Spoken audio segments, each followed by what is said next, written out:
You know that writing a book can grow your business and position you as a thought leader. But maybe you just don't have time to tackle a big project like a book and do it well.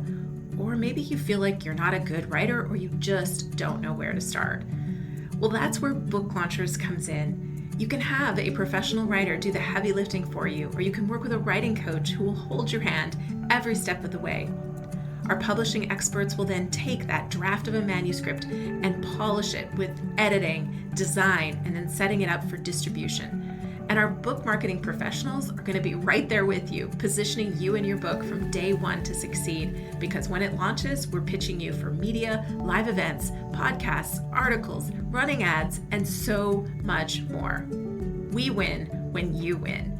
Don't let your fears or lack of time hold you back from achieving your goals. With Book Launchers, you can finally write that book that you've been dreaming of and take your business to new heights. Download our business book writing guide at booklaunchers.com/businessbook to get started today. We can't wait to help you achieve your business growing success. Welcome to Business Law 101, a podcast that explores the uncommon side of business, goes beyond the conventional teachings, delves into the practical, real-world strategies and insights from successful founders, entrepreneurs, industry experts that understand what drives growth and how to achieve success in the ever-changing business landscape. So join us, and let's go beyond the basics. Hi, Mohamed. How are you? Hi, it's great to be here. How are you doing? Great. Thank you for joining us on Business Law 101. All right, let's just jump into it. Please introduce yourself and give us your business pitch. Hi, my name is Mohamed Hamad. I'm the founder of Third Wunder. We're a digital marketing agency that does technology and design thinking to empower creativity and connection. We're a full-service marketing agency that works end-to-end with clients to leverage their creativity to make sure that they achieve their goals. That's great. So what was the aha moment that made you launch this? What was your background that said, this is what I need to do? So I've been in the digital marketing space for some time and worked at a digital marketing agency back in the day. And I ended up freelancing and consulting for a few years where after leaving that company, I wanted to venture out on my own. And after a few years of freelancing, I decided that I needed to kind of extend myself a little bit more and build on some of the things that I've learned as a consultant and as a marketer. And I sought out a partner and we started building up the company, and that's kind of how we went off. I have a very particular set of skills I come from a technical background, but I also kind of grew up in the arts and from an arts background, and kind of wanted to bring those two things together in the marketing space, because digital marketing in itself is a very technical space, but it piggybacks on a lot of creativity and connection and storytelling and all of that. And we wanted to kind of bring those two things together and leverage it to create new services. That's really interesting. And sort of something that struck me is, did you feel that you needed to have that time as a freelancer to be able to really jump into your agency and create the agency? Or do you feel it's something that almost like you could have skipped? At the time that I was working at a digital marketing agency, as an account manager and a strategist, I felt like there was something missing, because, you would just get the client. Someone would hand over a client, the sales team would go out and get the clients, and they would hand you a mandate, and you would work with the client themselves and figure things out. But I always felt that there was something that later on came out when we're working with the client. I didn't really understand how to get about that until I actually started doing the sales myself and actually connecting with clients, really understanding their business and understanding their needs from the get-go, and then trying to figure out and find out solutions for their business problem. And that was part of how we differentiated ourselves early on, was that we came in with the knowledge and know-how, and not just from a sales perspective, this is the list of things that we do and how we do them, but we really knew how to get things done. So when we talk to our clients, our prospective clients, we could pitch real world solutions right there and then. When you first started your agency, and obviously with your co-founder, did you guys hit a lot of roadblocks that you feel that you didn't expect coming from that field already? Yes, there was, there's every sorts of challenge when you start a new business. You're a new name, you're a new entity, you have to prove yourself. You might have a background and you might have connections and your network, but, when it comes down to competing head to head with some of the more established names or some of the bigger names there, like really honing in that pitch and how do you differentiate yourself and what is it that makes you faster, more nimble, more agile, more creative. There's a risk factor for a company to kind of, put their trust in a fledgling entity. So that was some of the bottlenecks that we, the roadblocks that we experienced early on. And and then there's the experience part of, running a business, running an agency end to end. Freelancing is a completely different world than running a business in itself. Yeah, I can imagine, because now you are hiring people, you have employees, you have relationships. It's completely different than just running it a little bit by yourself. Mm-hmm. I'm doing freelancing myself and consulting. I know that differences when I work in a team of people. It's overwhelming sometimes how you have to manage so many different aspects then versus just you yourself and your computer. Yeah, that's brilliant. So one of the questions I've added this year is, what is the secret sauce of your agency or your business that differentiates yourself? Because as you were saying earlier with the roadblocks, people need to get to know you. So what is one of the things you differentiated and created sort of secret sauce to everybody saying, here, this is why you should work with me? I think at the end of the day, it's about bringing together technology, design thinking, and marketing in bringing them together. And a lot of companies or a lot of agencies will have very specific niches in that, their performance marketing or their design agencies or their social media agencies, or there will be a web dev shop or whatever it is. We've carved out ourselves a little bit of a triangle where we bring design thinking into the development process with the fundamentals in the digital marketing space, where all of those three inform each other to make a better experience. And that's how we like to kind of play things, where we want to make sure that whatever that's being designed looks good, but also has a great user experience, also leads to marketing goals, really looks at conversions and fits with the brand of the client. And those things sometimes get lost in the weeds when you have one agency or one company that's very focused on something very specific. And we usually work with specialists in those respective fields because, being a generalist, it's really hard to be like an expert on everything at the same time. But we want to make sure that all of those things are always put front and center in focus. That's a great point. So sort of looking at this, at your business model, how have you done to grow your community, your customer base, but your community around your business? Because that's something that's unique to each business and obviously to yourselves.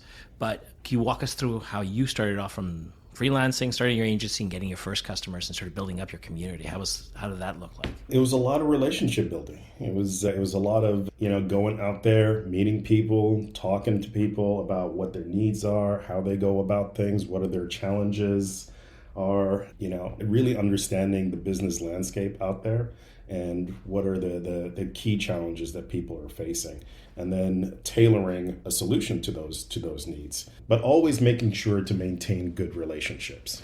People move around in the industry a lot, and they tend to bring their people with them. So having good, strong, reliable relationships over time, expanding those ones, and making sure that you have a strong word of mouth is key there. A warm lead is much more, it's a better lead in than a cold lead, and it's really good for business. It sounds like, so most of your contacts are referral business. Is that big for you guys? Business, yes, is very big. And it's part of the key there in that, when people move around or they start their own, they branch off and they start their agencies, or they join a new company, or they level up and they get promoted. We're there to make sure that, our clients succeed as much as possible so that they can level up as much as we level up with them as well. What are some of the platforms you guys are really strong at, certainly for social media for your own customer base?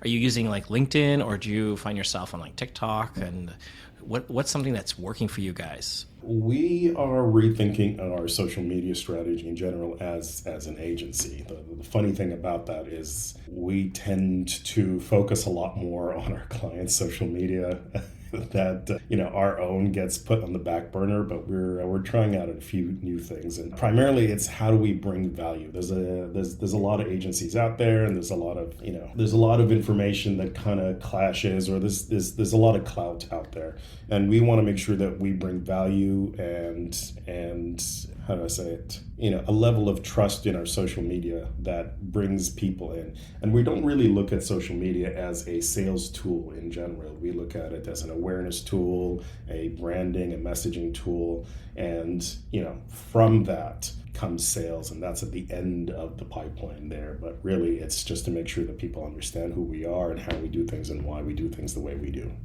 Yeah, that's a great point. What does your typical sales process look like? How do you go from acquisition of the customer to the onboarding to selling and billing the customer? What does it look like for you guys? It depends on which channel they came in from. Usually, if it is a word of mouth, we do have a connection there. Someone has briefed the client on what we do and how we do it and their experience with them. But really, it's the first steps there is understanding who they are, what they need, what they're trying to achieve, and why they're seeking the methodology or the reasoning that they came to us in general. Sometimes a client would think that they need a particular form or a particular strategy, but looking into their business, it's a good idea, but it might be it's something that's to be done 2 steps down the line, and there's something else that needs to be done before that. So it's really to understand who they are and why what they need, and then creating a roadmap for that. So there's a lot of back and forth in the beginning to really get that down. And then from there, we give them a proposal for what we think that should be done. And, obviously they'll be shopping around and comparing notes and stuff. But, the fact that we're a full service agency, that we can look at things end to end, usually is an advantage for us, because then everything is consolidated in one place. They have one point of contact. We talk to them about a lot of different things. We bring more solutions to the table. We look at things from a broader perspective. And then we start the project, which, depending on the type of project it is, it has different steps on how you kick it off. But really, we have to make sure that we're all on the same line and we know exactly where we're going and what the roadmap is. And do you find a lot of your customers are going to be repeat lifelong customers, so they keep coming back to you once if they worked with you? Or has your experience been that your customers, each time it's like a new startup, like you got to repitch the ideas and they're shopping around? In your experience and your agency?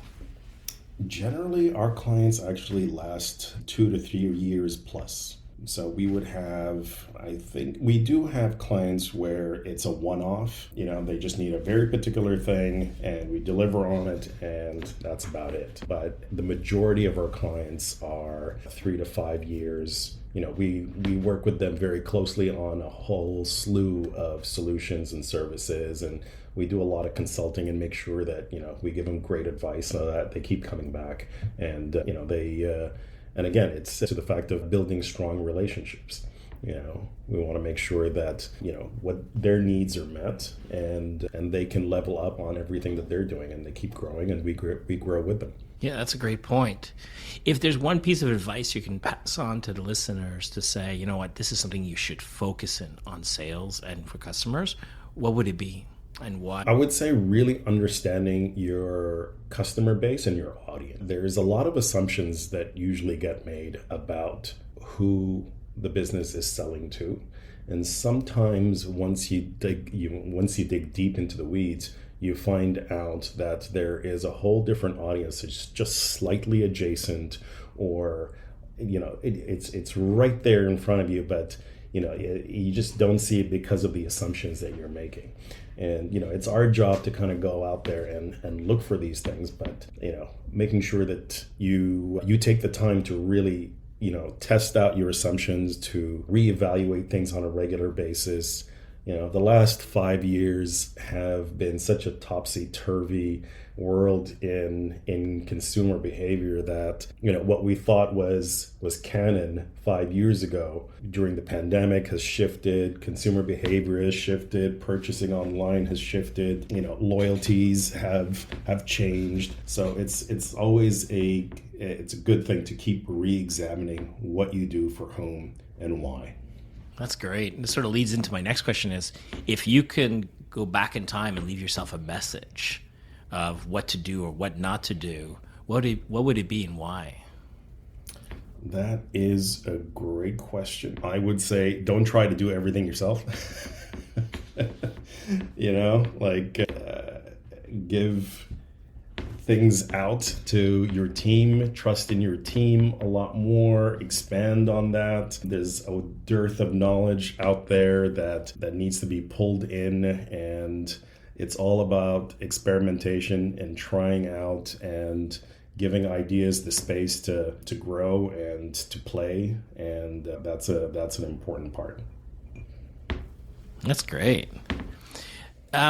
One question I added this season as well is, and I had touched on it last year, was, do you have a business mentor or a business coach that you use? And if yes, would you suggest people to have one? Early in the days, I didn't have a business mentor, but through the freelancing community, I had a whole bunch of peers that we would compare notes and talk about things and, work out ideas and hash things out and all of that. And over the years, I've played around or toyed around with the idea of a business mentor. I should have gone for one back in the day. It would have helped out in a lot of the stuff that, as I leveled up, would have helped me understand certain things earlier on and kind of, cut through a lot of the trial and error. I would definitely suggest, if someone's just starting out or getting into a new space, is to find someone someone with experience and someone with a good, strong background to be able to bounce ideas with and to really hone in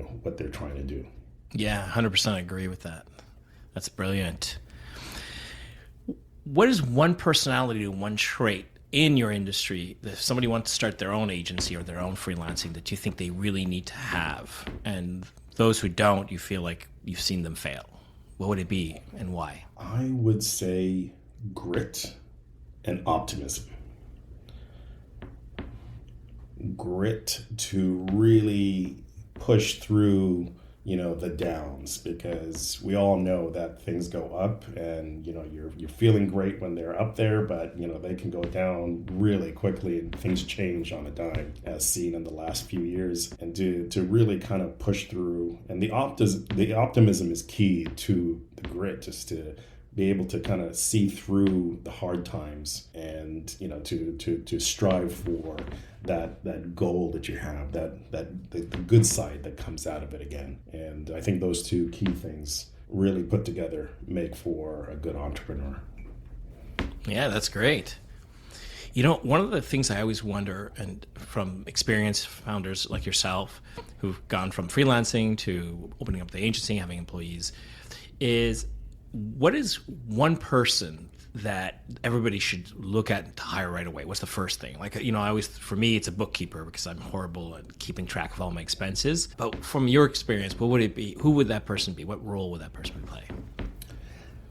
I would agree with you there. Finances and bookkeeping, someone to really dig into the weeds. It's something that you should definitely understand and learn how to do yourself, so that you have more informed conversations with your accountant and bookkeeper. But outsource that as early as possible. Make sure you got someone that knows it end to end, understands the caveats, someone that will bring all the red flags and all the green flags to you, and can understand, what things mean. I mean, if your balance sheet is the heart of your business, having a healthy balance sheet is like having a healthy heart to your business. And it'll help you mind your own business. Yeah, and it'll help you mind your business in a lot of different ways. Like, it'll give you a lot better, a very different perspective on things. Yeah, that's brilliant. I'm glad I'm not the only one. So that's a great piece of advice. So switching gears a little bit, I'd like to get to know you as an entrepreneur and as a founder a bit more. One of the questions I ask everybody is, how do you stay productive? How do you stay focused? What's your tricks to do so? Focus. That is a lifelong challenge to make sure that you're focusing on the right things and keep focusing on the right things. I come from a design background and a technology background, so sometimes I get distracted with the shiny object syndrome of like, ooh, this is the cool new thing, this is the hot new thing here and there, let's try this out and all that. But I think the key thing for me is every year I spend some time at the end of each year kind of planning out OKRs for the next year, right? Really looking high level at the business of the year before and what we're going to be really focusing on in the different departments and the different skill sets. And that becomes your guiding light to really, focus you on to where you want to go and achieve there. And and at the beginning of the year, after I've kind of formulated things, I hash it out with the team and make sure that each one also is focused on what their objectives are, and we keep looking back at that on a regular basis. And that just makes sure that, we're in line of what we're trying to do and what we're trying to achieve, and we're all open about it. We have, discussions about what we're trying to do this year, and that keeps us in focus. Do you use any specific tools, any software, or are you, sort of journal, write it down yourself kind of person? I used to do a lot of things with mind maps and outlining, and I sketch a lot, so I will draw diagrams. But lately, I have been using a tool called Coda, which is, I'm absolutely in love with the tool, and it has really changed the way I keep things all together and keep track of things. And it's a fantastic tool. Yeah, that's great. And I agree about mind mapping. I find myself getting into nitty-gritties when I work with people, and we start going too far and too deep, you end up in this maze. And I think sometimes simplifying is more important than trying to get every little point down. So that's brilliant. Mm-hmm. Right, my next question that I love personally is, if you could meet any entrepreneur for coffee and get to pick their brain for an hour, who would it be and why?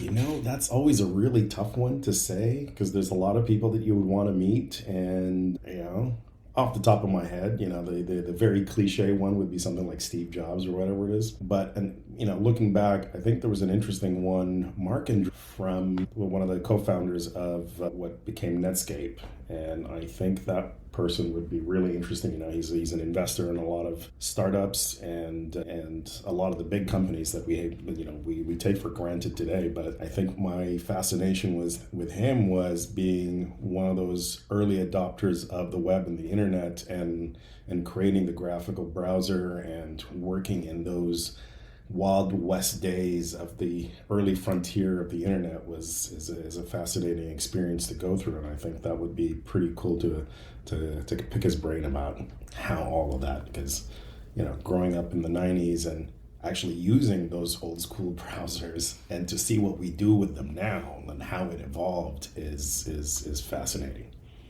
Yeah, I think finding somebody who's done something uniquely different and looking at it from a different point of view is a brilliant way to meet and get to discuss and expand your point of view in business. So that's brilliant. Next question I love is, what is one nonfiction book that you would suggest every budding entrepreneur read? Nonfiction book, and this is one of my favorites, and Design of Everyday Things by Don Norman. It is one of those books that I fell in love with back in the day because it really outlines a lot of the absurdities of just general design, and it looks at it very critically. And after you read that book, you just end up looking at things and you're like, why is it that way? And that really sparks a sense of curiosity and critical thinking about the things around you that we just take for granted because this is the way they are, right? But they don't need to be that way. And that way it gives you an insight of how to shape your thinking around a problem set, how to look at issues from a very humanistic standpoint, and really kind of create new ideas around people themselves and culture and how a solution can really fit within that space. That's brilliant. Last closing question. How can people reach out and connect with you? You can always find me on our website, thirdwunder.com. Third spelled out THIRDWUNDER.com. I'm a bit of a personal person or a private person on social media these days, but if you want to follow me on Instagram, I do like photography and taking pictures of weird things that happen in this. You can find me at Mohamed Hamad, MOHAMED, HAMAD. And yeah. Perfect. And we'll be putting those in our show notes. Thank you. And how about you? What are some of the more interesting experiences you've had while creating this podcast and some of the learnings? You've been interviewing people for quite some time and you've heard some interesting stories. Oh, yeah, that's a great question. You get an amazing view that I didn't expect. I expected a lot of the standard responses that I had heard at events or at presentations. Getting to know the people before the interview and during the interview and even after the interview, it's given me an insight on things that I didn't expect. It's really sort of opened up my eyes of what I thought was standard rules in business to realize, like, what? No, I can do things completely different. And how somebody's past history, their experiences, from the personal experiences they have to their experiences in business and in their community, shape them, but it also rubs off on me and gives me a different point of view. I get to sort of step in people's shoes for half an hour, listen to them. It's really sort of expanded my business sort of view and my personal life as well. That's awesome. Yeah, you've had some great interviews in the past, and I've listened to quite a few of them, and that's a great network you're building out there. Thank you so much. I appreciate it. And thanks again for joining us today. Thank you. It was a pleasure. Business 911 is hosted and written by me, Levi Bousset, and produced and edited by our talented podcast team. To listen to Business 911, you'll find us on all your favorite podcast apps, as well as YouTube. We hope you've enjoyed this interview and it's given you some valuable insights and helped you along your business journey. And if you have any comments or questions, please reach out to us. Thank you for joining us and listening to this episode of Business 911. A pitch deck in 60 seconds. We want to thank our sponsors, Pitch 2.0, a fully automated pitch creation and monitoring system, so you can focus on your product and not on the tech. You'll find them at pitch2.0.com.